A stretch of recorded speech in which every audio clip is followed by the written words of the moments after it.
कहानी शुरू होती है और हम एक आदमी को देखते हैं जो मस्त गहरी नींद में सो रहा था। तभी वहाँ पर एक घोड़ा आता है और इस आदमी को बाल पकड़कर घसीटता हुआ ले जाता है। उसका मुंह पानी में डुबा देता है। असल में ये इस घोड़े का अपने मालिक को चुकाने का खास अंदाज था, जिसे वो रोजाना सुबह फॉलो करता है। इस आदमी का नाम है लुओ और घोड़े का रेड। लुओ उठता है और अपने घोड़े को एक जगह पर ले जाकर बांध देता है और खुद वहीं सो जाता है। तभी हमें सीन में दो लोगों को दिखाया जाता है जो आपस में बातें करते हुए कह रहे थे कि ये मास्टर लुओ है जो कभी हांगकांग की फिल्मों में स्टंटमैन हुआ करते थे और आज इनके खाने के भी लाले पड़े हुए हैं। सीन शिफ्ट होता है और हम लुओ को देखते हैं जो एक जगह पर बैठा बियर की बोतलें खाली कर रहा था। तभी यहाँ दामी नाम का एक आदमी आता है और लुओ से पैसे मांगता है, लेकिन जब लुओ बात टालता है तो आदमी उसका बैकयार्ड या घोड़ा देने के लिए कहता है, लेकिन लुओ मना कर देता है। इस पर दामी को गुस्सा आ जाता है और वो कहता है कि मैं तुम्हारा घोड़ा जरूर लेकर रहूंगा।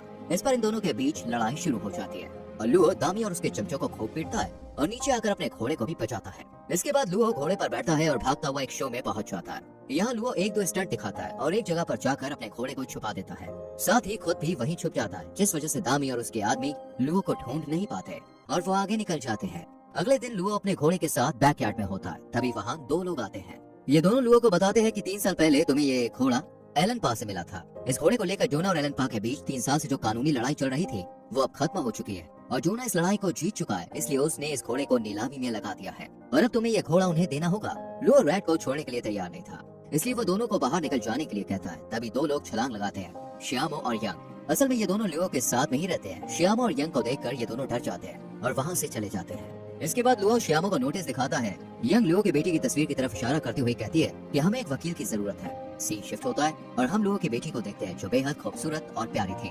इसका नाम बाव है। लुओ बाव के पास आता है और मदद मांगता है, लेकिन बाव उसकी मदद करने से मना कर देती है, ये कहते हुए कि अभी वो वकालत पढ़ रही है, लॉयर बनी नहीं है।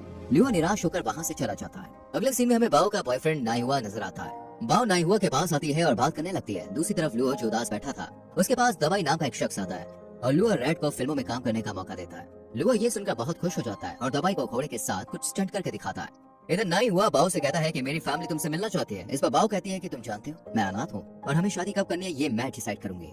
सीन शिफ्ट होता है और हमें बाव अपनी माँ के साथ नजर आती है। बाव की माँ उससे कहती है कि तुम्हें अपने पिता के साथ शांति बनानी चाहिए। यही हमें पता चलता है कि बाव की माँ की मौत तो बहुत पहले हो चुकी है।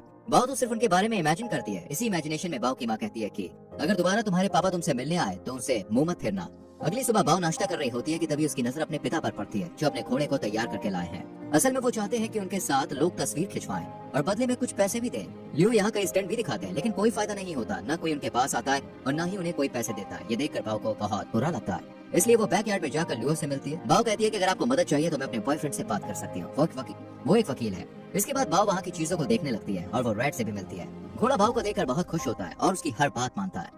कहानी आगे बढ़ती है और हम नाइहुआ को देखते हैं जो लियो से मिलने आता है, लेकिन वहाँ रखी चीजों को देखकर डरने लगता है। तभी बाव आती है और कहती है कि आप लोगों ने अभी तक कुछ डिस्कस नहीं किया। इसके बाद बाव नाइहुआ के हाथ पर हाथ रखती है और उसे कंफर्ट फील करवाती है। इसके बाद बातें शुरू होती है और हमें 3 साल पहले की कहानी दिखाई जाती है, जहाँ हम लियो को देखते हैं जिसने एक घोड़े को बहुत बुरी हालत में लिया था। घोड़ा बीमार था।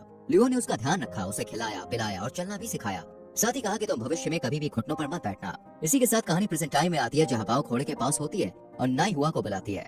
लियो नाइहुआ को रेड के साथ स्टंट करने को कहता है। स्टंट करते हुए रेड जमीन पर गिर जाता है, जिस वजह से नाइहुआ डर जाता है। तब लियो कहता है कि रेड बिल्कुल ठीक है, वो तो बस तुम्हें पसंद करता है, इसलिए तुम्हारे साथ मस्ती कर रहा है। अगले दिन लियो रेड के साथ शूटिंग पर पहुंचता है और शॉट तैयार होता है। यह बाव भी लियो की शूटिंग देखने के लिए आती है, लेकिन रेड इतनी भीड़ को देखकर डर जाता है और स्टंट नहीं कर पाता, जिस वजह से लियो और रेड को शूटिंग से बाहर कर दिया जाता है। जिसके बाद लियो एक जगह उदास बैठ जाता है और रेड आकर उसे टोपी पहनने को कहता है, लेकिन लियो गुस्से से टोपी को फेंक देता है। तब बाव रेड के पास आती है और उससे कहती है कि हम तुम्हें इसके लिए फोर्स नहीं करेंगे, अगर तुम्हें करना है तो तुम करो, नहीं करना है तो मत करो।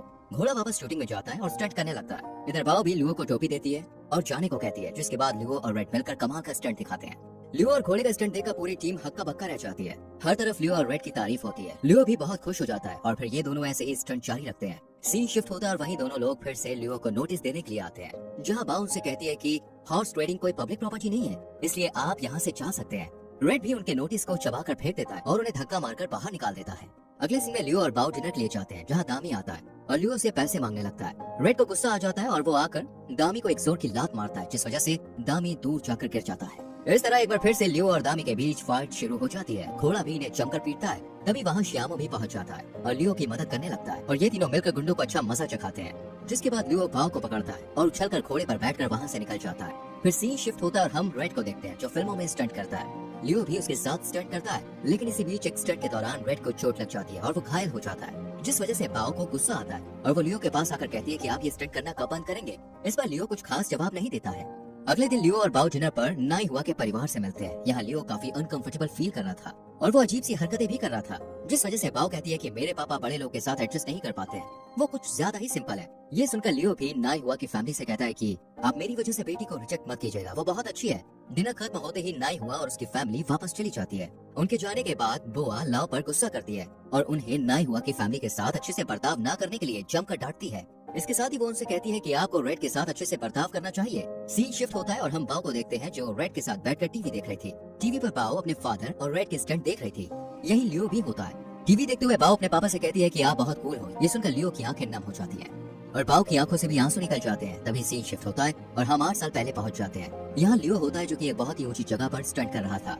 ये स्टंट करते हुए लियो अचानक से नीचे गिर जाता है और उसके सिर पर गहरी चोट आती है।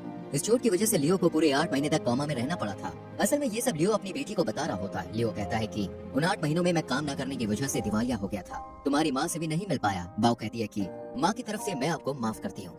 दूसरी तरफ दामी बैकयार्ड में रेड के पास आता है और उसे इंजेक्शन लगाने की कोशिश करता है ताकि वो उसे अपने साथ ले जा सके, लेकिन तभी रेड की आंखें खुल जाती हैं और ये सब मिलकर उसे पकड़ने की कोशिश करने लगते हैं। रेड भी इनसे बचने की पूरी कोशिश करता है। इससे पहले कि दामी रेड को काबू में करता, वहाँ लियो पहुंच जाता है और इन सबकी पिटाई करने लगता है। लियो एक चेयर पर बैठकर दामी को सीढ़ियों से घसीटता हुआ नीचे लाता है और नीचे गिराकर दामी से कहता है कि तुमने हाथ छोड़ा क्यों नहीं।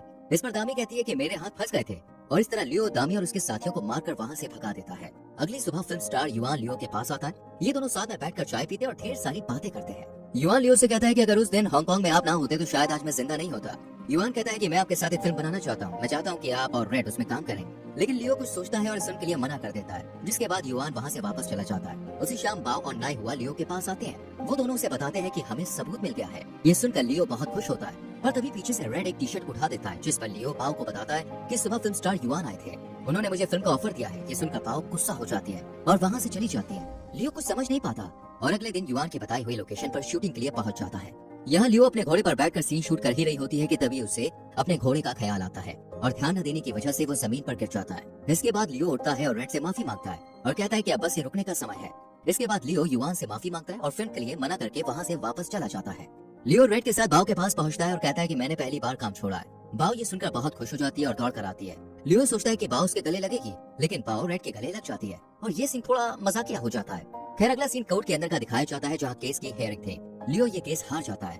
नाई हुआ रेड के दूसरे मालिक के पास आता है और उससे कहता है कि ये आपके लिए भले ही एक गेम है, लेकिन लियो का वो परिवार है, लेकिन इन सबका कोई फायदा नहीं होता। अगले सीन में लियो रेड के पास होता है और उससे कहता है कि अब हमें अलग होना होगा। तब रेड ग्लव्स लाकर लियो को देता है और ये दोनों लास्ट टाइम प्रैक्टिस करते हैं। लियो रेड के गले लगकर खूब रोता है और अगले दिन उसके नए मालिक को उसे सौंप देता है, जिसके बाद नाई हुआ बाओ और लियो गाड़ी में बैठकर जाने लगते हैं। लेकिन रेड बार बार उनकी गाड़ी के पीछे आता है और बार बार कीचड़ की वजह से गिरने लगता है। तब लियो गाड़ी से उतरता है और जोर से चिल्लाकर रेड से कहता है वापस जाओ, और खुद गाड़ी में बैठकर खूब रोता है।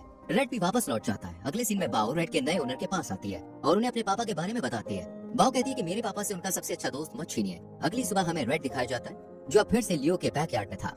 वो लियो के पास आता है और उसे हमेशा की तरह उठाने लगता है। रेड को देखकर लियो बहुत खुश होती है, वो रोने लगता है, रेड के गले लग जाता है। ये सब पास ही खड़ा रेड का नया ओनर नाई हुमा और बाओ देख रहे होते हैं। रेड का नया ओनर बाओ से कहता है कि अगर तुम मेरे पास नहीं भी आती तब भी आज रेड यहीं होता, क्योंकि मैं उसे वापस लाने वाला था। असल में वो खाना ही नहीं खा रहा था। इसके बाद बाओ और नाई हुआ भी लियो के पास आते हैं और तीनों रेड के गले लगते हैं।